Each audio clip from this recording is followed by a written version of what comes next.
Imagine se alguém fizesse suas escolhas por você. Como deveria se vestir, qual deveria ser a sua carreira, com quem deveria se relacionar. Imagina nunca poder tomar decisões sobre o que acontece na sua vida. Pode acreditar, essa ainda é uma realidade de muitas mulheres no mundo. E é por isso que no programa de hoje vamos discutir o empoderamento feminino. Como garantir que essas mulheres sejam empoderadas? Mas você sabe o que quer dizer empoderamento? O que é empoderamento feminino para você? Eu acho que é a liberdade de expressão, o livre-arbítrio, né? Eu entendo como a valorização da mulher, do seu trabalho. Trabalhar, cuidar de família, cuidar de casa, trabalhar fora. Eu acho que as mulheres fazem praticamente até mais do que os homens e ganham menos. Tem que ter mesma igualdade do homem. Antigamente não tinha, mulher não podia trabalhar, a mulher só podia ficar em casa cuidando dos filhos. Eu sou mãe, eu trabalho fora. E eu acho assim, que é super certo. Você vai cuidar do seu filho dependendo de homem? Claro que não, você tem que ser independente. Nosso Congresso Nacional, nossas autoridades têm que reaver isso o mais rápido possível. Porque as mulheres sofrem muito com isso, eu tenho certeza absoluta disso. Bom, empoderamento é conquistar mais liberdade, conseguir maior autonomia, é ser capaz de determinar o que você quer da forma que quer. É poder decidir sobre assuntos que afetam a sua vida, o seu corpo, a sua casa, o seu trabalho, sua cidade, estado, país e o mundo. Isso parece óbvio para você? Mas muitas pessoas, principalmente para a maioria das mulheres, essa ainda é uma realidade muito distante. Para conversar com a gente aqui no estúdio sobre empoderamento feminino, nós convidamos o professor da PUC Minas e mestre em Economia Doméstica, Luiz Antônio Carmo. Professor, muito obrigada pela sua presença aqui no Novos Tempos. Para começar o nosso bate-papo, eu queria saber como garantir que a mulher conquiste esse empoderamento. Bom, a gente tem que pensar que empoderamento feminino, a gente está trabalhando com dois termos que são muito importantes, né? Que é o empoderar, que é dar poder, e o feminino, que está em oposição aí ao masculino, né? Então, a gente está falando de que poder, estamos falando de que mulher, né? Quando a gente pensa em empoderar uma mulher de classe média, uma mulher branca, uma mulher jovem, é diferente de você empoderar uma mulher negra, uma mulher de periferia, uma mulher idosa, né? Todos esses eixos, que a gente pode denominar eixos de opressão, eles vão confluir em determinado ponto, criando uma realidade social. Daí a gente conseguir visualizar diversos tipos de agendas políticas, de movimentos feministas que não parecem unidos, mas que tratam em si de um mesmo tema. Como fazer um mundo mais igual, onde homens e mulheres concorram de forma igualitária, forma mais homogênea dentro do mundo social, né? Ô Luiz, ouvindo você refletir sobre esse desafio, né, de uma sociedade que garanta a todos, né, a igualdade fundamental cidadã, e de fato, quando a gente pensa do ponto de vista da filosofia, o ser humano é radicalmente um ser de liberdade, né, um ser capaz de tomar consciência de si, do outro. Por que é tão difícil a gente se sentindo livre reconhecer a liberdade do outro, reconhecer a dignidade ou a igual dignidade do outro? Olha, professor, essa é uma pergunta de fato muito complicada e eu não sei se nem os próprios filósofos conseguiram responder ela a contento, né? Falar de liberdade em Minas Gerais é uma coisa muito bonita, né? É o lema da nossa bandeira e talvez nos conforme enquanto mineiros, né? Mas eu imagino que seja difícil porque em algum momento a gente passa a querer se diferenciar, né? Eu não sei se é por uma busca identitária e eu preciso me diferenciar do outro, então eu preciso criar diferenças, né, para me entender como pessoa, entender o outro como o outro, né? O problema que eu vejo é quando a gente começa a criar essas categorias de diferenciação e elas não só diferenciam, mas também passam a hierarquizar. É quando você coloca pessoas com determinadas características sendo melhores que outras. Acho que aí é que mora o problema. E empoderar, acho que é você diminuir essas desigualdades para que você possa, em algum momento, numa realidade, eu espero que não utópica, igualizá-las, né? Daí talvez esse princípio bonito do feminismo, né? Diferente sim, mas não desiguais, né? Exatamente. Agora, professor, olhando assim, nós somos seres históricos, estamos sempre situados, né, num contexto. Se a gente olha assim como um panorama, talvez seja fácil reconhecer alguns passos nessa direção do empoderamento feminino, em mais de uns países do que outros. Como é que você faz essa leitura assim? Estamos avançando concretamente em direção a esse empoderamento em nosso contexto? No nosso contexto brasileiro, eu acredito que sim, professor. Pode parecer que não, mas eu percebo que pelo menos na última década, né, falando de 2000 para cá, as vozes das ditas minorias começou a ser ouvida. Né? Então você tem a voz não só das mulheres, mas de outros movimentos também. E abrir esse campo de diálogo para essas vozes que até então eram silenciadas, caladas ou que não tinham acesso à comunicação a serem ouvidos, ou seja, não tinham nem voz nem vez, já é um caminho. Só que se você está empoderando um grupo, outro grupo vai se sentir ameaçado nesse poder, que aparentemente está sendo tirado dele. E aí você cria uma arena. E essa arena ela pode ser tanto reativa, que é quando você passa a ter movimentos de violência, eu não estou falando só da violência física, porque ela é a que a gente visualiza melhor, mas também da violência moral, da violência simbólica, de outros tipos de violência que são, às vezes, nem faladas, mas que são sofridas e sentidas por todos nós. Por exemplo, a gente fala de criminalização dos movimentos populares, né? Por exemplo, que reivindicam, né, a sua cidadania. Isso é um fator de violência também, né? Sim, é você querer tirar do outro a possibilidade que ele tem de expressar as ideias dele. Então, eu percebo que a gente tem que continuar nessa caminhada. É óbvio que nós vamos ter desajustes, nós vamos ter movimentos de resistência, tanto pelo lado dessas vozes que estão começando a falar, resistindo àquela voz que antes falava mais alto, quanto dessa voz que está perdendo o seu lugar e vai resistir contra essas vozes que estão surgindo. Mas pegar esse campo de disputa e transformá-lo num campo de diálogo, para que a gente possa construir algo positivo, né? Agora, se a gente olha assim, a igualdade fundamental, né, garantida na Constituição 89, né, se não me engano, 88, né, quais foram os passos concretos, já que a gente garantiu na lei, no papel, que a caminhada das mulheres... Eu quero saber, na verdade, se as mulheres estão mais conscientes realmente da sua dignidade, elas estão se empoderando, quer dizer, que passos concretos as mulheres deram nessa direção? Olha, eu acredito que a luta por igualdade salarial, ela já é um passo mais concreto, ainda que não realizado na sua plenitude, mas já existe essa consciência de que a mulher trabalha mais. Inclusive uma legislação que pode ser acionada, né? Exatamente.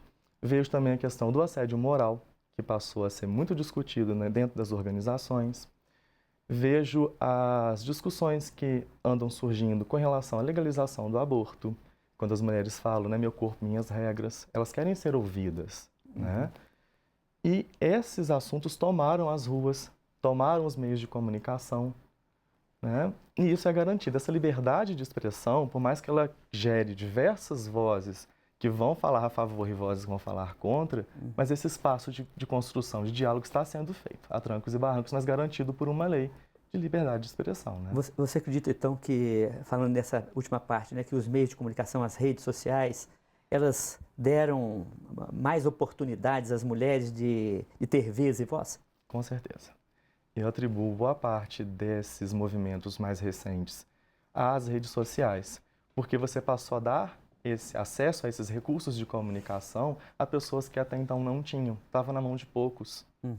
As redes sociais, por serem um meio gratuito, você só paga o acesso, né, à rede de computadores, você ali começa a criar um ambiente onde várias mulheres que se identificam com determinado ideal, com determinada postura, elas possam se conhecer, se reconhecer e fortalecer a sua voz. Então, o empoderamento ele começa no nível individual, que é o nível micro, quando uma mulher ela percebe, olha, a realidade que eu estou vivendo não é a realidade que eu gostaria de ter.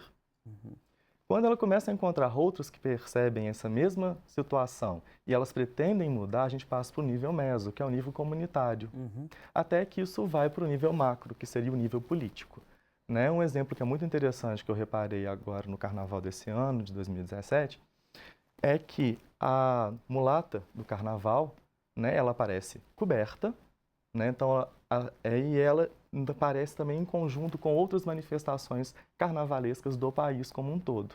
Então, você vê que no nível bem maior, essas vozes femininas foram ouvidas. Olha, a gente não quer a mulher veiculada nos meios de comunicação como objeto de desejo, um objeto do olhar masculino. Então você passa a tampá-las. E a gente também não quer só que a cultura de uma determinada cidade seja retratada. Então vamos colocar culturas de outros lugares do país, do Nordeste, do Norte, do Sul. Isso é um espaço de diálogo que está sendo feito. Agora, recentemente, uma grande amiga postou no Facebook dela um relato assim que elencava, ela estava com um retrato com a filha dela e o desejo dela era que a filha dela não passasse o que ela passou. Então, ela elencou várias experiências que ela sofreu desde criança, na adolescência, na juventude, de violências de diversos tipos que nós falávamos aqui. Agora, eu estou pensando agora na mulher pobre, né, na Lei Maria da Penha, dessa violência. Quer dizer, você acha assim que também nesses níveis que não estão conectados, nós estamos avançando nessa questão do empoderamento feminino? Chega à periferia, aos aglomerados, ou ainda a violência, o machismo se impera, domina? Como é que se enxerga? Então, eu enxergo que a gente ainda está vivendo essa disputa, né? Eu acredito que nos movimentos periféricos, né, e a gente pode se colocar como periferia, sim, porque nós não estamos na Europa, nós não somos Estados Unidos, né, então nós não somos um país hegemônico no mundo, né, então nós somos também periféricos. Eu percebo, por exemplo, o programa Bolsa Família, ele deu muito poder econômico às mulheres, principalmente na região norte e nordeste do país.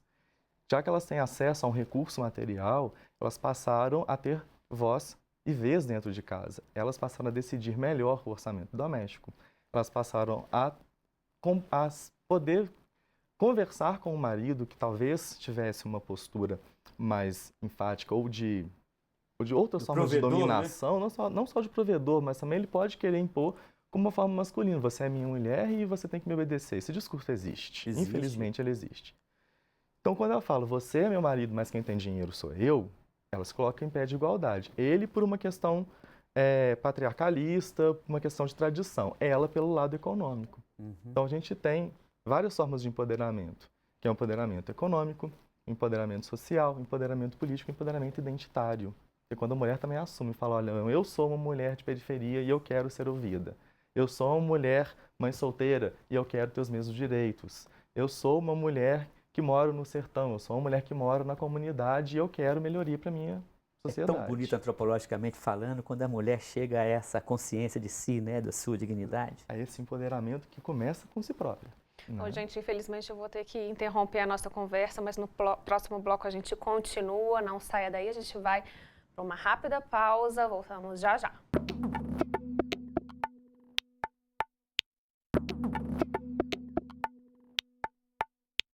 O Novos Tempos está de volta e hoje estamos conversando sobre o empoderamento feminino. Antes de voltarmos ao nosso bate-papo, vamos dar uma olhadinha nas redes sociais e saber o que as pessoas têm comentado sobre o assunto?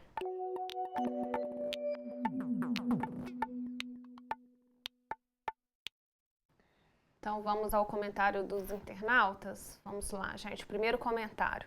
Ser mulher não é nada fácil. As mulheres que estudam, trabalham, são mães e ainda donas de casa merecem um prêmio.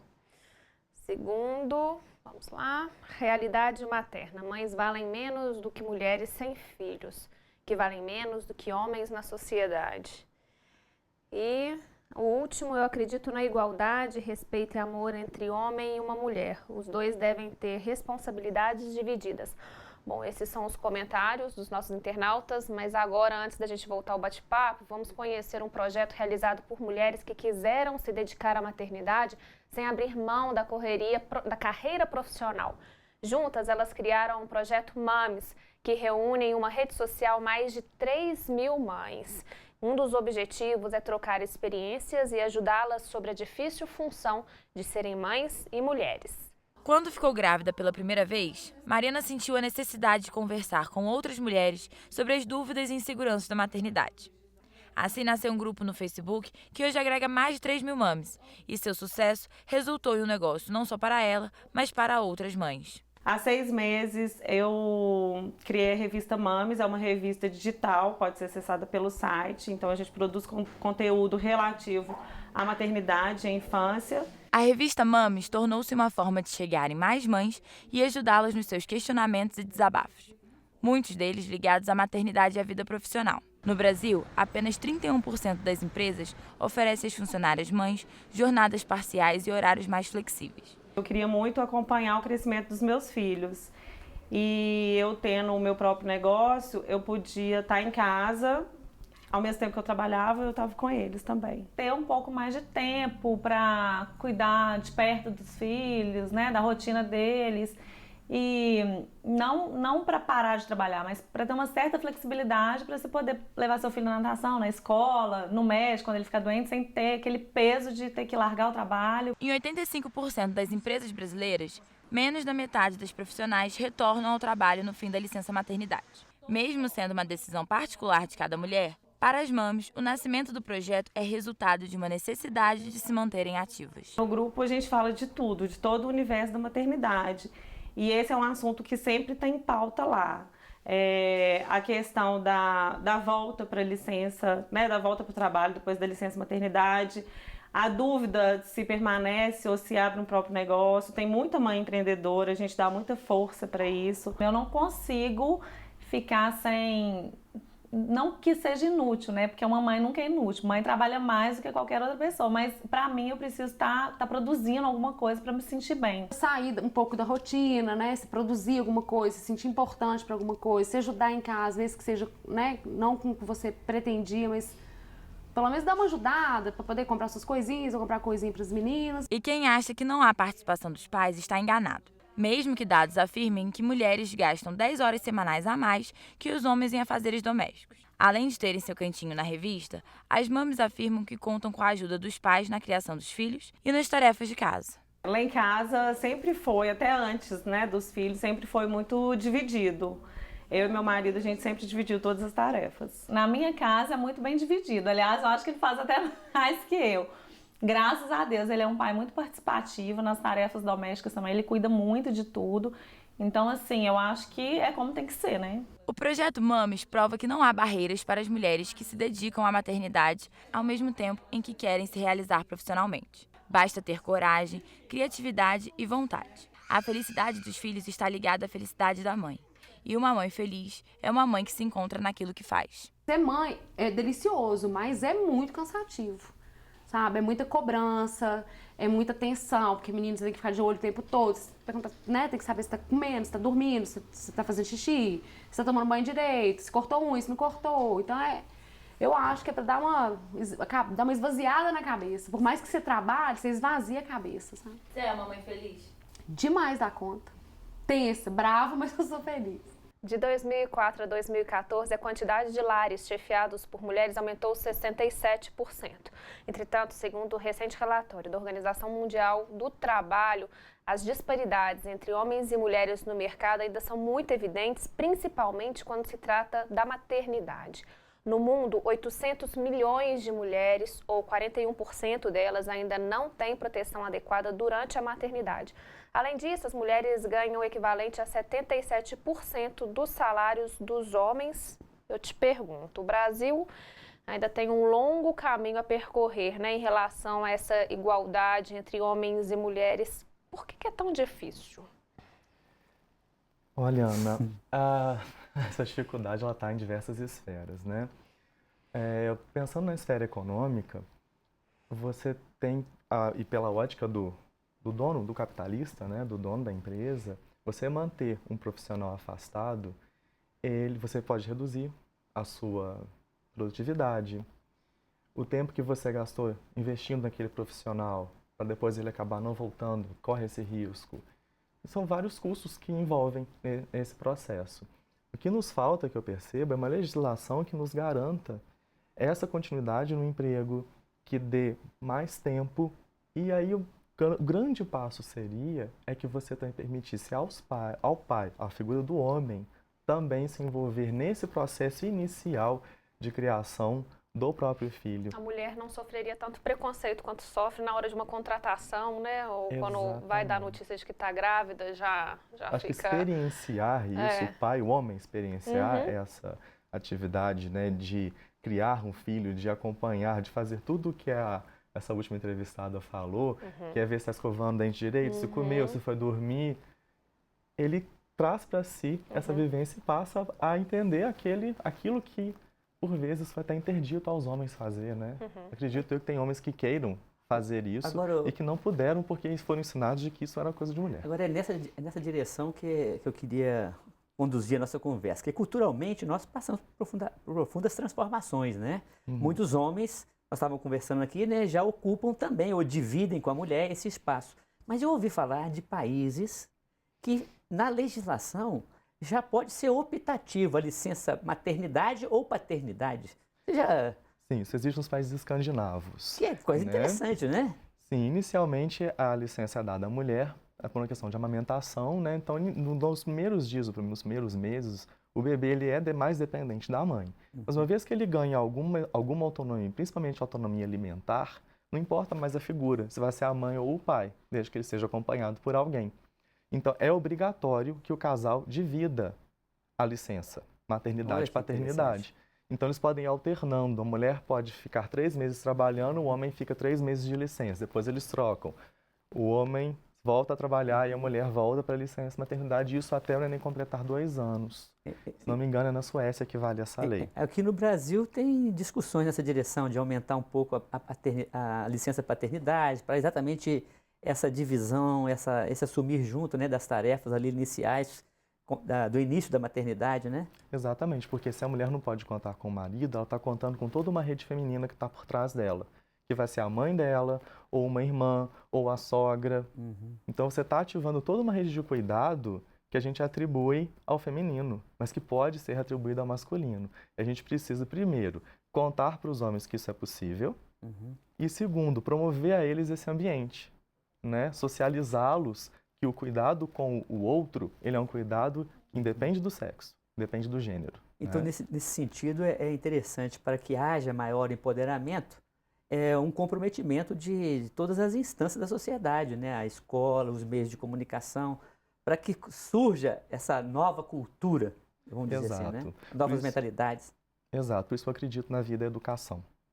Né? A socialização e a educação de base, elas andam muito de mãos dadas, né? Então não adianta, e isso é um fator que eu ouço muito ouvir falar dos homens, dos pais, né? Que eles até em casa eles tentam ensinar de que essas divisões sexuadas, as divisões de gênero dos trabalhos, né? Ela não é algo que pode ser totalmente discutido e questionado. Mas se na escola você ensina que isso é coisa de menina, isso é coisa de menino, dá um nó na cabeça da criança, né? E esse trabalho que é feito pequeno dentro de casa vai ser questionado como um todo na rua. Então a gente precisa mudar não só a instância familiar, que é não atribuir mais alguns trabalhos a sexos específicos, porque eles não te validam enquanto homem ou enquanto mulher, ou não te desmerecem enquanto homem. Né? Eu vejo muito essa questão pelo lado masculino, né? O trabalho doméstico é atribuído ao feminino. E aí o homem parece que ele tem um certo medo de fazer isso e ter sua masculinidade colocada em xeque, né? Em risco, né? Então, a gente precisa falar para esse homem que tá bacana, tá legal, que ele não precisa ajudar a mulher, não, ele pode assumir também o trabalho doméstico. Quer dizer, uma mulher empoderada não significa que ela vai subjugar o homem, né? Não necessariamente, e acredito que o empoderamento tem que buscar esse caminho, é o caminho da igualdade, que se você se empoderar for subjugar o outro, a gente está só trocando o modelo.